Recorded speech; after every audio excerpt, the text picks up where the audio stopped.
तो नमस्कार बच्चों, अपने वादे के मुताबिक जो डे 1 का था वो आपको बता रहा हूँ।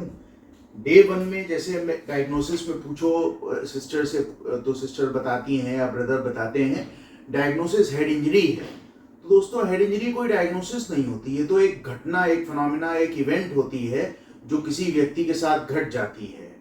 तो हेड इंजरी के कई सारे कंपोनेंट्स होते हैं जो डायग्नोसिस में होते हैं। अब ये जितने कंपोनेंट लिखे हैं ये सारे भी एक व्यक्ति में हो सकते हैं। ये भी हो सकता है कि इनमें से केवल एक ही हो, और कभी कभी एक भी नहीं होता। गिरे, सर में हल्की सी चोट लगी, सर सहलाया और आराम से शांत हो गए।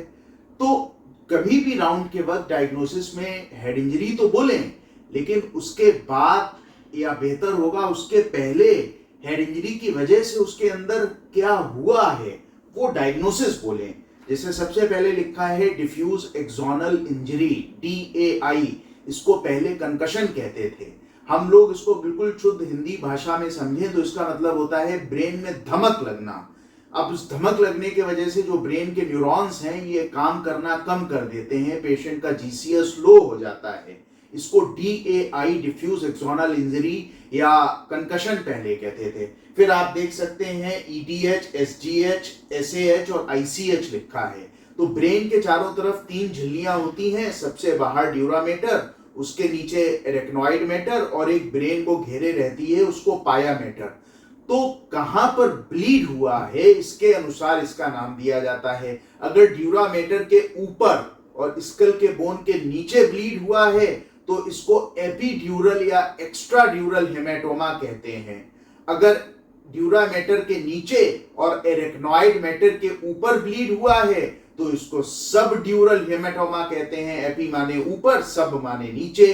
अगर ब्लीड एरेक्नॉइड के नीचे हुआ है, जिसको सब एरेक्नॉइड स्पेस कहते हैं, जिसमें CSF भरा होता है, तो वहां पर क्लॉट नहीं बन पाता, ब्लड लिक्विड फॉर्म में रहता है, तो उसको सब एरेक्नॉइड हेमरेज कहते हैं।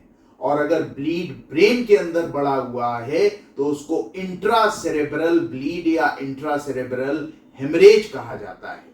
कभी कभी क्या होता है कि ब्रेन के अंदर खून की छोटी छोटी नलियां, जिनको कैपिलरीज कहते हैं, वो फट जाती हैं और छोटे छोटे क्लॉट्स तमाम सारे बन जाते हैं। इसको हम लोग कंट्यूजन कहते हैं। बहुत सारे होते हैं तो मल्टीपल कंट्यूजन कहते हैं। कभी कभी ऐसा भी होता है कि ब्रेन के अंदर कोई चोट नहीं लगती, केवल स्कल की बोन फ्रैक्चर हो जाती है। तो स्कल बोन फ्रैक्चर की जैसे फ्रंटल फ्रैक्चर हो गई, टेम्पोरल फ्रैक्चर हो गई, पैराइटल फ्रैक्चर हो गई, ऑक्सीपिटल फ्रैक्चर हो गई, स्कल की कोई भी बोन। और कभी कभी ये भी नहीं होता, बोन के ऊपर ये जो हमारा सॉफ्ट टिश्यू होता है जिसपे बाल लगे होते हैं, इसको स्कैल्प कहते हैं। तो कहीं भी चोट लगने से जैसे सॉफ्ट टिश्यू स्वेलिंग आ जाती है तो वो होता है, उसको हम लोग स्कैल्प एडिमा कहते हैं। तो अगेन टू से, हेड इंजरी कोई डायग्नोसिस नहीं है।